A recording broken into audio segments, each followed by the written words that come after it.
Bonjour à toutes et à tous, c'est Glippo, votre diabétique préféré, et aujourd'hui on se retrouve pour parler du FSI.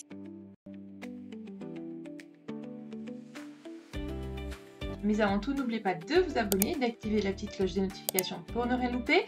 Vous pouvez me suivre sur TikTok et Instagram pour du contenu un peu plus court et exclusif.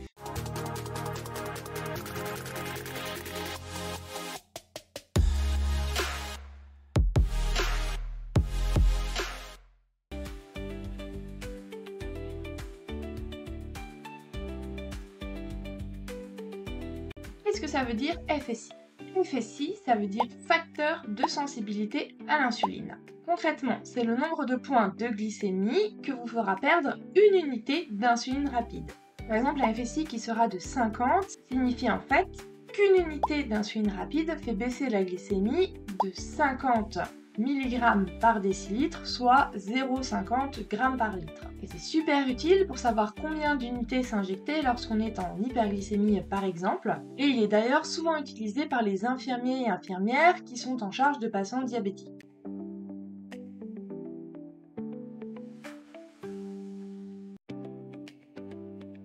Comment on trouve son FSI? Il existe en fait une formule de base qui est la suivante. FSI égale 1800 divisé par la dose totale d'unités d'insuline sur la journée. Par dose totale d'unités d'insuline sur la journée, on entend insuline rapide et insuline lente confondues. Par exemple, si tu prends 40 unités d'insuline sur 24 heures, tu fais donc 1800 divisé par 40, ce qui te donne 45.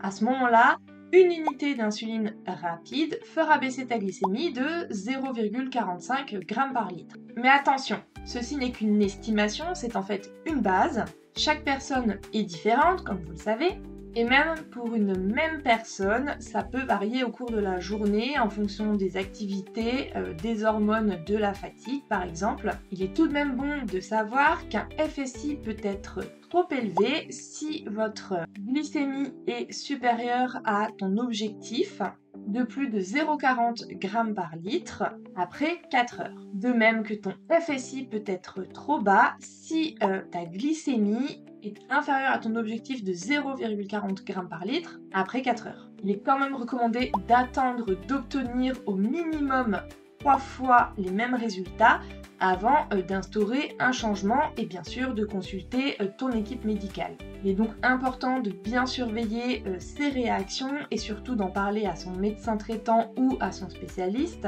Mais cela vous donne déjà en fait une base pour pouvoir faire des corrections et éviter de corriger à l'aveugle et ainsi de risquer des hypoglycémies.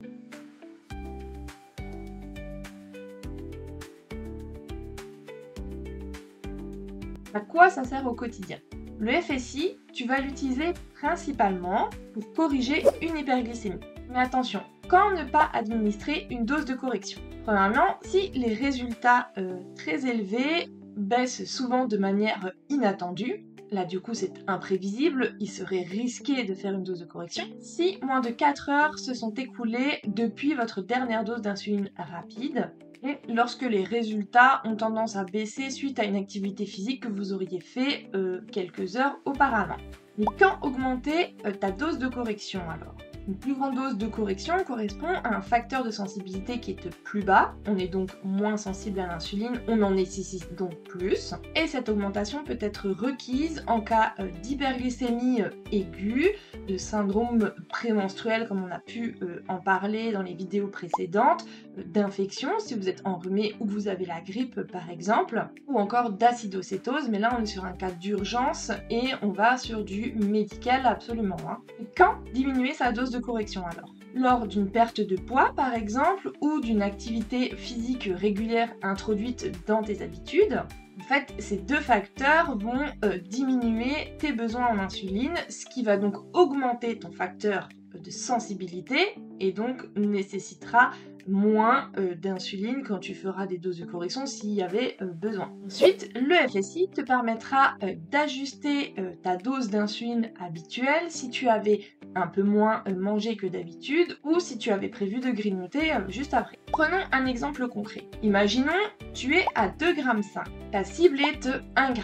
Il y a donc un écart d'1,5 g. Ton FSI de tout à l'heure était de 50, donc on prend 150 ton objectif, donc les 1,5 g, on le met en milligrammes par décilitre, donc 150, que l'on divise par 50 ton FSI, on retrouve 3. 3 unités d'insuline seront nécessaires pour que tu retrouves ta valeur cible. C'est plutôt simple au final. Mais surtout, n'oublions pas qu'il faut prendre en compte d'autres facteurs comme l'âge, les habitudes, l'activité physique, le repas en cours, la sensibilité personnelle.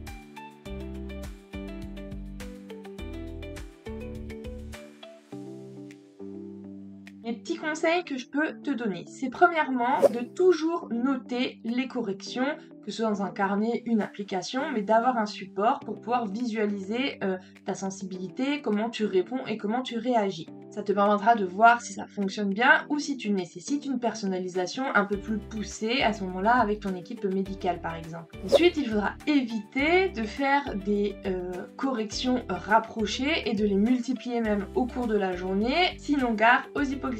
Tu peux essayer d'utiliser une application ou pourquoi pas une pompe à insuline qui permettent d'automatiser ce système de calcul et qui sont un petit peu plus faciles à utiliser, mais ça reste assez technique et ça n'est pas forcément à la portée de tous, ça je l'entends bien. Mais surtout, ne paniquez pas si ça ne fonctionne pas à chaque fois. N'oublions pas que notre corps n'est pas une machine et qu'il peut y avoir des aléas du direct. Et un dernier point, soyez toujours prudent lors de corrections juste avant le coucher. Lorsque vous cherchez à corriger des résultats élevés avant le coucher, je vous conseille d'utiliser un facteur de sensibilité qui serait plus élevé, donc d'injecter moins d'insuline que ce que vous feriez sur une journée habituelle par exemple, de manière à prévenir les hypoglycémies nocturnes, parce qu'en général, il y a aussi la lente qui est initiée dans la soirée. Merci à toutes et à tous d'avoir regardé cette vidéo, j'espère que vous avez trouvé des informations utiles et inspirantes. N'oubliez pas de liker, de partager et de commenter, surtout si vous avez des questions, n'hésitez pas, j'y répondrai. Continuez à prendre soin de vous, à vous informer et à soutenir ceux qui vivent avec un diabète. À la prochaine!